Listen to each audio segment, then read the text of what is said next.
The first book of Samuel, chapter 18. Saul's growing fear of David. After David had finished talking with Saul, Jonathan became one in spirit with David, and he loved him as himself.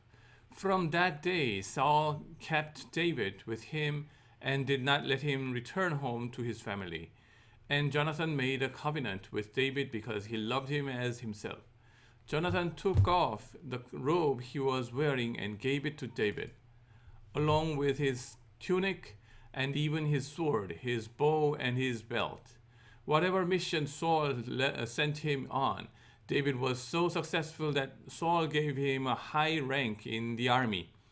This pleased all the troops and Saul's office as well. When the men were returning home, after David had killed the Philistine, the women came out from all the towns of Israel to meet King Saul with singing and dancing, with joyful songs and with timbrels and lyres. As they danced, they sang, "Saul has slain his thousands, and David his tens of thousands." Saul was very angry. This refrain displeased him greatly. They have credited David with tens of thousands. He thought, but me with only thousands. What more can he get but the kingdom? And from that time on, Saul kept a close eye on David. The next day, an evil spirit from God came forcefully on Saul. He was prophesying in his house while David was playing the lyre, as he usually did. Saul had a spear in his hand, and he hurled it, saying to himself, "I will pin David to the wall." But David eluded him twice. Saul was afraid of David because the Lord was with David, but had departed from Saul. So he sent David away from him and gave him command over 1,000 men. And David led the troops in their campaigns. In everything he did, he had great success, because the Lord was with him. When Saul saw how successful he was afraid of him. But all Israel and Judah loved David because he led them in their campaigns. Saul said to David, "Here is my older daughter Merab. I will give her to you in marriage. Only serve me bravely and fight the battles of the Lord." For Saul said to himself, I will not raise a hand against him. Let the Philistines do that. But David said to Saul, "Who am I, and what is my family or my clan in Israel, that I should become the king's son-in-law?" So when the time came for Merab, Saul's daughter, to be given to David, he was given in marriage to Adriel of Meholah.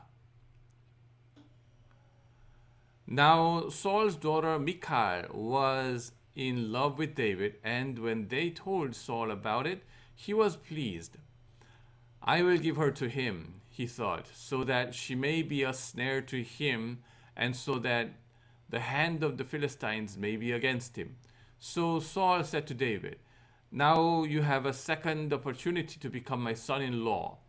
Then Saul ordered his attendants, "Speak to David privately and say, 'Look, the king likes you, and his attendants all love you. Now become his son-in-law.'" They repeated these words to David, but David said, "Do you think it is a small matter to become the king's son-in-law? I am only a poor man and little known." When Saul's servant told him what David had said, Saul replied, "Say to David, the king wants no other price for the bride than 100 Philistine foreskins to take revenge on his enemies." Saul's plan was to have David fall by the hands of the Philistines. When the attendants told David these things, he was pleased to become the king's son-in-law. So before the allotted time elapsed, David took his men with him and went out and killed 200 Philistines and brought back their foreskins. They counted out the full number to the king so that David might become the king's son-in-law. Then Saul gave him his daughter Michal in marriage. When Saul realized that the Lord was with David and that his daughter Michal loved David, Saul became still more afraid of him, and he remained his enemy the rest of his days. The Philistine commanders continued to go out to battle, and as often as they did, David met with more success than the rest of Saul's officers, and his name became well known. Chapter 19. Saul tries to kill David. Saul told his son Jonathan and all the attendants to kill David, but Jonathan had taken a great liking to David and warned him, "My father Saul is looking for a chance to kill you. Be on your guard tomorrow morning, go into hiding and stay there. I will go out and stand with my father in the field where you are. I will speak to him about you and will tell you what I find out." Jonathan spoke well of David to Saul his father and said to him, "Let not the king do wrong to his servant David. He has not wronged you, and what he has done has benefited you greatly. He took his life in his hands when he killed the Philistine. The Lord won a great victory for all Israel, and you saw it and were glad. Why then would you do wrong to an innocent man like David by killing him for no reason?" Saul listened to Jonathan and took this oath, "As surely as the Lord lives, David will not be put to death." So Jonathan called David and told him the whole conversation. He brought him to Saul, and David was with Saul as before. One more war broke out, and David went out and fought the Philistines. He struck them with such a force that they fled before him. But an evil spirit from the Lord came on Saul as he was sitting in his house with his spear in his hand.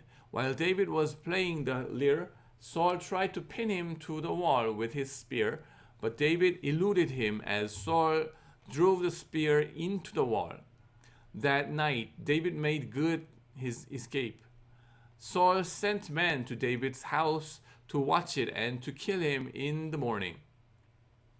But Michal, David's wife, warned him, "If you don't run for your life tonight, tomorrow you will be killed."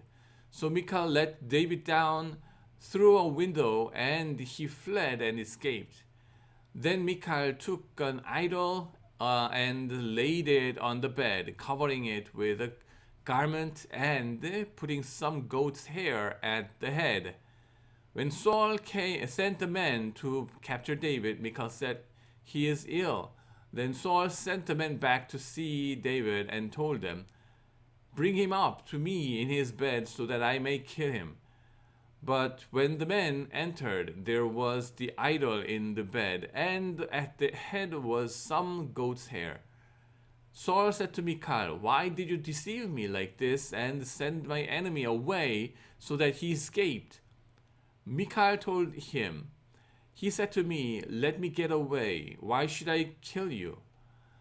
When David had fled and made his escape, he went to Samuel at Ramah and told him all that Saul had done to him.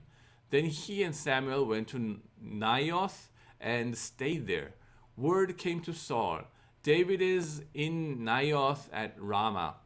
So he sent men to capture him. But when they saw a group of prophets prophesying, with Samuel standing there as their leader, the Spirit of God came on Saul's men, and they also prophesied. Saul was told about it, and he sent more men, and they prophesied too. Saul sent men a third time, and they also prophesied. Finally, he himself left for Ramah and went to the great cistern at Seku, and he asked, "Where are Samuel and David?" "Over in Naioth at Ramah," they said. So Saul went to Naioth at Ramah. But the Spirit of God came even on him, and he walked along prophesying until he came to Naioth. He stripped off his garments, and he too prophesied in Samuel's presence. He lay naked all that day and all that night. This is why people say, is Saul also among the prophets? Amen.